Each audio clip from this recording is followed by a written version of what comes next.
નમસ્કાર, સ્વાગત છે તમારું આપણી ચેનલ હેલ્પફુલ દોસ્તમાં. આજે આપણે આ વિડીયોમાં જોઈએ ગુજરાત પોલીસની ભરતી જે LRD એટલે કે લોકરક્ષક ભરતી 2024માં ફિઝિકલ ટેસ્ટ માટે શું શું જરૂર હશે તેના વિશે આપણે આ વિડીયોમાં માહિતી મેળવીએ.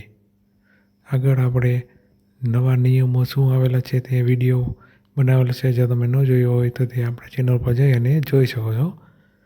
તો આ વિડીયોમાં આપણે ફિઝિકલ ટેસ્ટ માટે જરૂરી માહિતી મેળવીએ. તો જો ફિઝિકલ ટેસ્ટ 2 સ્ટેજમાં હશે. પહેલી છે ફિઝિકલ એફિશિયન્સી ટેસ્ટ, જેમાં દોડ હશે, જેમાં મેલ કેન્ડિડેટ માટે રનિંગ હશે 5000 મીટર એટલે કે 5 કિલોમીટર, જે 25 મિનિટમાં કમ્પ્લીટ કરવાની રહેશે. અને ફિમેલ માટે હશે 1600 મીટર, જે 9.5 મિનિટમાં કમ્પ્લીટ કરવાની રહેશે. તેમાં કોઈ માર્ક નથી કે વહેલું પૂરું કરી લે તો તેને વધારે માર્ક, એવું હવે નિયમ નથી. એટલે 25 મિનિટ 9.5 મિનિટ તે પ્રમાણે પૂરી કરી લેવાની રહેશે. અને એક સર્વિસમેન હોય તેને 2400 મીટર છે તે 12 મિનિટ અને 30 સેકન્ડમાં પૂરી કરવાની એને રહેશે. એટલી મિનિટમાં ગમે ત્યારે પૂરી કરી શકે. પછી ફિઝિકલ સ્ટાન્ડર્ડ ટેસ્ટ એટલે કે જે ઉમેદવારો પહેલી ફિઝિકલ એફિશિયન્સી ટેસ્ટ PETમાં પાસ થઈ જાય તેને પછી PST ફિઝિકલ સ્ટાન્ડર્ડ ટેસ્ટ માટે જવાનું રહેશે.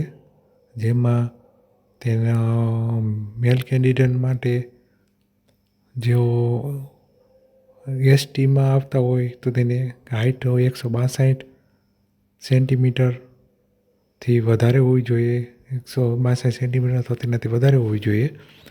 અને તેની છાતી 79 ફૂલાવા વિનાની અને ફૂલાવેલ છાતી 84 સેન્ટીમીટર હોવી જોઈએ.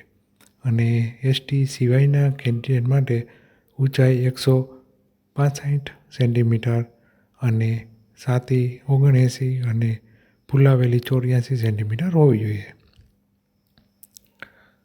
અને ફિમેલ કેન્ડિડેટ માટે જે STમાં આવતા હોય તો તેના માટે ઊંચાઈ 150 અને એના સિવાયના ST સિવાયના કેન્ડિડેટ માટે ફિમેલ કેન્ડિડેટ માટે 155 સેન્ટીમીટર હાઇટ હોવી જોઈએ. તો આ રીતે ફિઝિકલ ટેસ્ટ હોય છે 2 સ્ટેજમાં, જે પાસ કરવાની રહેશે. અને ત્યારબાદ લેખિત પરીક્ષા જે 200 માર્કની છે તે આપવાની રહેશે. તો આ માહિતી તમારા તૈયારી કરતા મિત્રોને શેર કરજો. અને આપણો વિડીયો ગમ્યો હોય તો વિડીયોને લાઈક કરજો અને ચેનલ સબસ્ક્રાઈબ કરવાનું ના ભૂલતા, જેથી અવનવી માહિતી તમારા સુધી પહોંચાડી શકું. વિડીયો જોવા માટે ધન્યવાદ. Thank you for watching this video.